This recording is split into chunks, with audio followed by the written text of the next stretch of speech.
Last summer, I almost killed my mother-in-law, thanks to bad communication. My mother-in-law is 93 years old. She has terrible hips and terrible shoulders. She's lost most of her hearing, and she only speaks Chinese. And she only speaks Cantonese, which I don't speak. And she only speaks a dialect of Cantonese that is spoken in only one village in all of China. My in-laws tell me that that village is referred to as the Alabama of China. No offense to China. So we communicate through a lot of mime, a lot of expressive facial features and stuff like that. At least I do. I hold up fingers to represent numbers. It's easy when I'm telling her when I'm coming home at night. I'll be about to leave in the morning and I'll tell her, Nai, I'm coming here 5 o'clock. And she'll look at my hand and she'll go, 5 o'clock, okay. But sometimes it's not so easy. This one time last summer, in August, during a heat wave, she came down her chairlift from upstairs. And she looked at me and she said, Kai kut la, ni hai som la, or something. And I said, Ma, I still don't speak Chinese. Nothing's changed since this morning. And so she said it again, only louder. Ni ha na, kika kuk la, ho se ah, or something. And since I didn't understand what she meant, she used mime. She says, I didn't know what that meant. Did she want me to go upstairs and wash her windows? Pull down the curtains? What did she want me to do?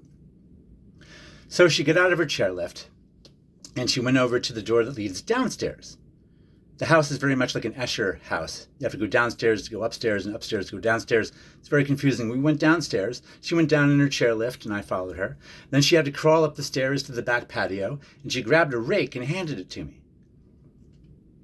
I took the rake and I followed her back down, and she got in her chairlift and went back up to the first floor, in her other chairlift and went up to the top floor, and then she was at the door to the attic.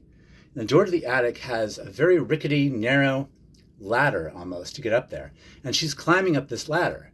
So I'm standing behind her holding the rake and holding her butt, like Chinese American Gothic. And I crawled up the stairs next to her, and I'm finally going to find out what this means. And she's pointing over like 10 feet from the staircase at this old leather suitcase.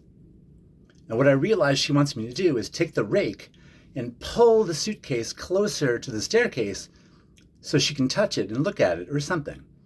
But instead of using the rake, I just crawled over on my hands and knees, grabbed the luggage, brought it over to her, and she goes, yeah, good. And then she started going down the rickety staircase. And I realized, oh no, I should really be down beneath her, holding up her butt. She could fall down that staircase. And this is going to look bad. She's going to fall, she's going to break her neck, and it's going to look like I killed her, which is not good. And she did slip. And she caught herself, and I hustled down the staircase, and I got her up, and she was okay. But she could have really hurt herself, all because I couldn't communicate with her well. My point of this is, the next time you're going on stage and you're nervous because you're going to speak in front of 1,000, 2,000, 5,000 people, think of me and think of this story and think how lucky you are that you're speaking in English and your audience understands English. If those two things are true, it should be very easy for you. Just make sure your words are clear.